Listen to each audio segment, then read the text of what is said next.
അമേരിക്കയെ വിശ്വസിക്കരുത് എന്ന മുന്നറിയിപ്പ് പല രാജ്യങ്ങളും പല കുറി നൽകിയതാണ്. എന്നിട്ടും വിശ്വസിച്ചു. എന്നിട്ടോ യൂറോപ്പിനെ ഒന്നായി വിഴുങ്ങുന്ന റഷ്യയുടെ പടക്കോപ്പുകൾക്കിടയിൽ യൂറോപ്യൻ യൂണിയനെ ഉപേക്ഷിച്ച് അമേരിക്ക സ്വന്തം തടി രക്ഷിക്കുകയാണ്.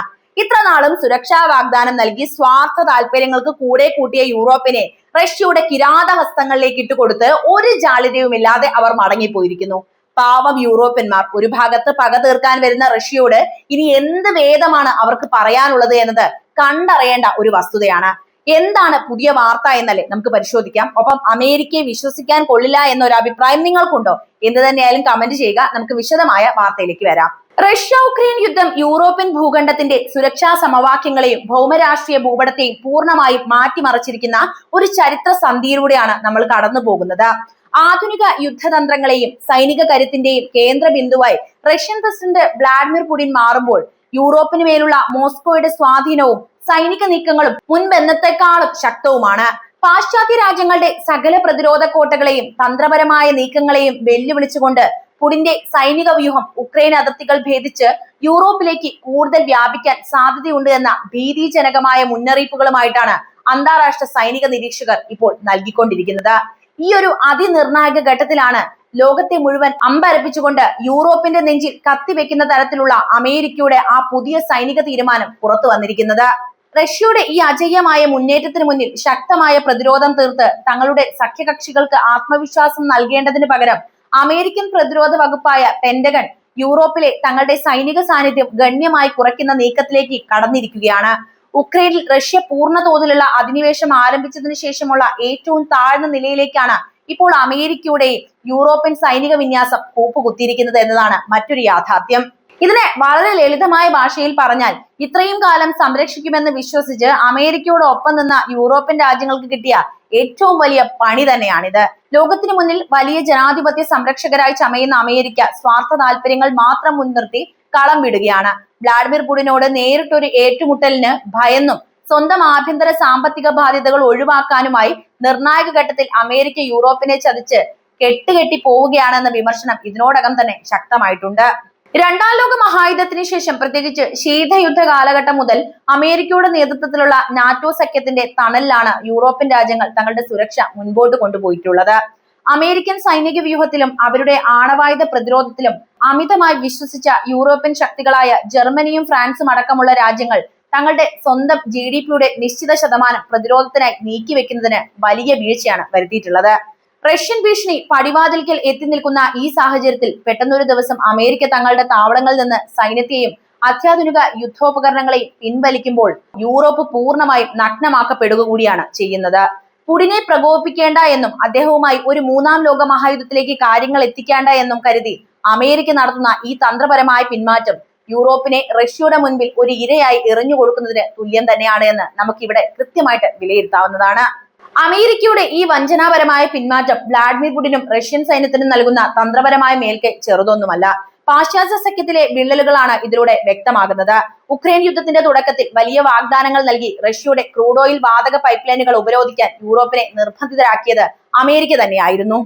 അമേരിക്കയെ പൂർണ്ണമായും വിശ്വസിച്ച് റഷ്യയുമായുള്ള പാരമ്പര്യ സാമ്പത്തിക ബന്ധങ്ങൾ അവസാനിപ്പിച്ച യൂറോപ്പ് ഇന്ന് കടുത്ത ഊർജ്ജ പ്രതിസന്ധിയിലും വിലക്കയറ്റത്തിലും പെട്ട് പൊറുതിമുട്ടുകയാണ്. എന്നാൽ തങ്ങളെ ഈ കെണിയിൽ ചാടിച്ച അമേരിക്കയാകട്ടെ യുദ്ധം നീണ്ടുപോയപ്പോൾ ഉണ്ടായ ഭീമമായ സാമ്പത്തിക ബാധ്യതകളും ആയുധക്ഷാമവും ഭയന്ന് ഇപ്പോൾ പതുക്കെ പിൻവാങ്ങുകയും ചെയ്യുന്നു.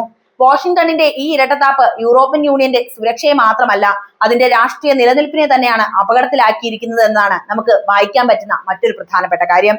എന്തായാലും ഈ സൈനിക പിന്മാറ്റം വരും ദിവസങ്ങളിൽ കിഴക്കൻ യൂറോപ്യൻ രാജ്യങ്ങളായിട്ടുള്ള പോളണ്ട്, എസ്തോണിയ, ലാത്വിയ തുടങ്ങിയ രാജ്യങ്ങളെ കടുത്ത ഭീതിയിലാഴ്ത്തുമെന്ന കാര്യത്തിൽ സംശയമില്ല.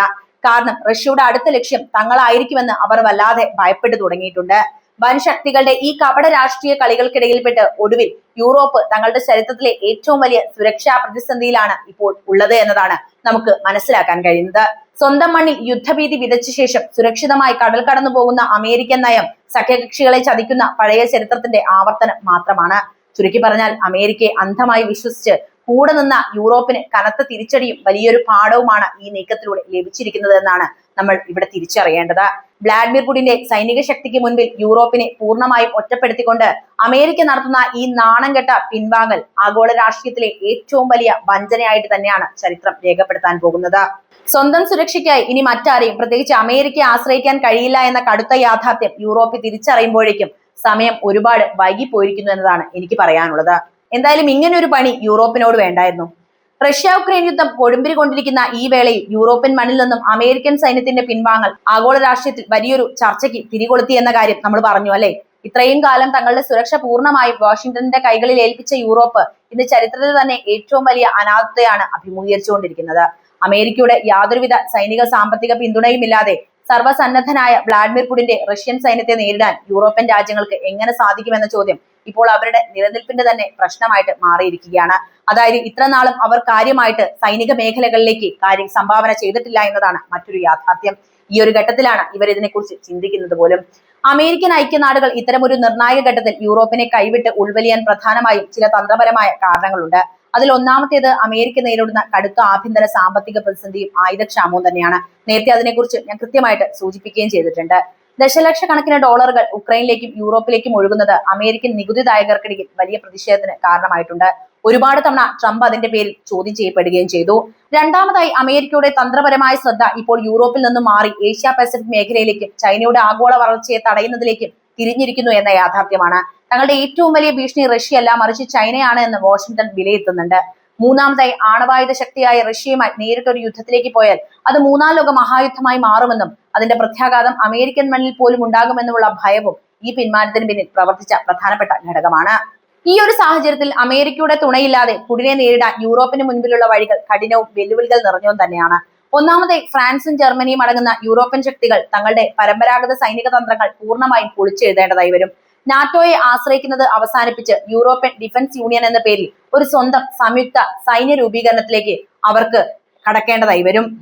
അമേരിക്കൻ കമാൻഡർമാർക്ക് പകരം യൂറോപ്യൻ ജനറൽമാരുടെ കീഴിൽ ഒരു കേന്ദ്രീകൃത സൈനിക വ്യൂഹം കെട്ടിപ്പടുക്കുക എന്നതാണ് ഇതിൽ ഏറ്റവും പ്രധാനപ്പെട്ടത്. രണ്ടാമതായി പറയാനുള്ളത് തങ്ങളുടെ പ്രതിരോധ ബജറ്റുകൾ യുദ്ധകാല അടിസ്ഥാനത്തിൽ വർദ്ധിപ്പിക്കാൻ യൂറോപ്യൻ രാജ്യങ്ങൾ നിർബന്ധിതരാകുമെന്ന കാര്യമാണ്. ഇത്രയും കാലം ക്ഷേമ പ്രവർത്തനങ്ങൾക്കും സാമ്പത്തിക വളർച്ചയ്ക്കും മുൻഗണന നൽകിയ ജർമ്മനിയെ പോലുള്ള രാജ്യങ്ങൾ ഇനി മുതൽ തങ്ങളുടെ GDP-യുടെ വലിയൊരു ഭാഗം അത്യാധുനിക ആയുധ നിർമ്മാണത്തിനും അതുപോലെ തന്നെ വ്യോമ പ്രതിരോധ സംവിധാനങ്ങൾക്കുമായിട്ട് നീക്കിവെക്കേണ്ടതായി വരും. അമേരിക്കൻ ആയുധ ഇറക്കുമതിയെ ആശ്രയിക്കാതെ യൂറോപ്പിന് സ്വന്തമായി ഡ്രോണുകളും മിസൈലുകളും നിർമ്മിക്കാനുള്ള സാങ്കേതിക ശേഷി വർദ്ധിപ്പിക്കേണ്ടത് ഇവിടെ അത്യാവശ്യമായിട്ടുണ്ട്. മൂന്നാമത്തേതും ഏറ്റവും നിർണായകവുമായ ഘടകം ആണവ പ്രതിരോധം തന്നെയാണ്. അമേരിക്കയുടെ പക്കലുള്ള വൻ ആണവായുധ ശേഖരത്തിന്റെ ധൈര്യത്തിലായിരുന്നു യൂറോപ്പ് ഇത്രയും കാലം പുടിന്റെ ഭീഷണികളെ ചെറുത്തു നിന്നത്. അമേരിക്ക പോകുന്നതോടെ യൂറോപ്പിൽ ആണവായുധങ്ങളുള്ള ഫ്രാൻസ്, ബ്രിട്ടൻ എന്നീ രാജ്യങ്ങളുടെ ഉത്തരവാദിത്തം വർദ്ധിക്കുകയാണ്. റഷ്യയുടെ ഭീഷണിയെ തടയാൻ ഫ്രാൻസിന്റെ ആണവ പ്രതിരോധ ശേഷി മുഴുവൻ യൂറോപ്യൻ ഭൂഖണ്ഡത്തിനും സംരക്ഷണം നൽകുന്ന രീതിയിലേക്ക് വ്യാപിക്കേണ്ടി വരും. ഇങ്ങനെയൊക്കെ ആണെങ്കിലും ഭിന്നിച്ചു നിൽക്കുന്ന യൂറോപ്യൻ യൂണിയനിലെ രാജ്യങ്ങളെ ഒരൊറ്റ സൈനിക ചിന്തയിലേക്ക് കൊണ്ടുവരിക എന്നത് അത്ര എളുപ്പമുള്ള കാര്യമല്ല എന്ന കാര്യം കൂടി ഇവിടെ ചേർത്ത് പറയേണ്ടതുണ്ട്. ഹംഗറിയെ പോലുള്ള ചില യൂറോപ്യൻ രാജ്യങ്ങൾക്ക് ഇതിനകം തന്നെ റഷ്യയോട് മൃദു സമീപനമാണ് ഉള്ളത്. ചുരുക്കി പറഞ്ഞാൽ അമേരിക്കയുടെ വഞ്ചനാപരമായ ഈ പിന്മാറ്റം യൂറോപ്പിനെ കടുത്ത പ്രതിസന്ധിയിലാക്കിയെങ്കിലും സ്വന്തം കാലിൽ നിൽക്കാൻ അവരെ പ്രേരിപ്പിക്കുന്ന ഒരു അന്ത്യശാസനം കൂടിയാണ് ഇപ്പോൾ അമേരിക്കയുടെ ഭാഗത്തുനിന്ന് ഉണ്ടായിട്ടുള്ളത്.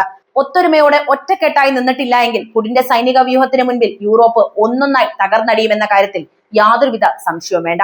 അത് തന്നെയാണ് ഇനിയുള്ള ദിവസങ്ങളിൽ സംഭവിക്കാൻ പോകുന്നത്. അപ്പോൾ എന്തായിരിക്കും യൂറോപ്പിന്റെ ഇനിയുള്ള നാളുകൾ എന്ന് നമുക്ക് കാത്തിരുന്ന് കാണാം. ഈ വിഷയത്തിൽ നിങ്ങൾക്ക് എന്താണ് പറയാനുള്ളതെന്ന് അറിയാൻ എനിക്ക് താല്പര്യമുണ്ട്. എന്ത് തന്നെയാലും കമന്റ് ബോക്സിൽ എഴുതുമല്ലോ. വീഡിയോ ഇഷ്ടമായ ലൈക്ക് ചെയ്യാനും ഷെയർ ചെയ്യാനും ഒപ്പം ചാനൽ ഒന്ന് സബ്സ്ക്രൈബ് ചെയ്യാനും ശ്രദ്ധിക്കണേ.